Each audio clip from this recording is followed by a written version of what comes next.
बिस्मिल्लाहिर्रहमानिर्रहीम अस्सलाम वालेकुम। अल्लाह ताला दे रब नाल अज दा व्लॉग शुरू करने आ। की हाल है? उम्मीद है सब भाई ठीक होवंदे। असीं तुहाडे भरा आसम दोगा बाबा कील ते मोहित बेग साहब।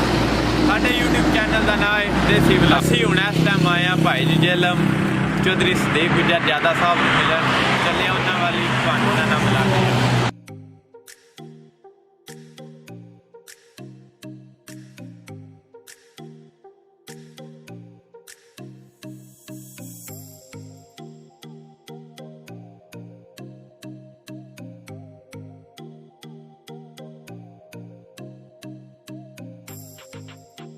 हाँ जी वीरो, मेरे नाल ने अज मोहित बेग साहब फाइनली ना 2 महीने बाद लब गए ने व्लॉग विच नाल ने साडे साहब मेरे क्लास वाले ये नाल तुसीं पहले जानते होने हो ते मेरे नाल एक व्लॉग विच आ चुके हैं। इस टाइम भाई जी असीं जेलम पढ़ाइयां ए साडे कदर ने चौधरी सदीक गुजर साहब, ये भाई जी PTI दे सैकटरी भी, ये साडे मियां साहब ने, ये नाल सैयद साहब भाई जी चौधरी सदीक गुजर साहब के दोस्त ने तलहा अलवी साहब, ये हले सुनने दे भाई जी मौलाना साहब।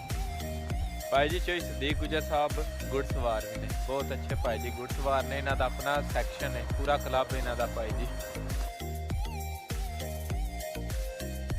भाई जी साढ़े चौधरी सदीक साहब कार डीलर ने, मियाँ साहब भी कार डीलर ने, ये खारियां कार डील उन्होंने मालक ने। तो भाई जी अगलियां कोले मर्सिडीज C180 जे किसी भरा ने लैनी हुई भाई जी नंबर असी थले लिख छड़ांदे ते इन्हां नाल रब्ता कर।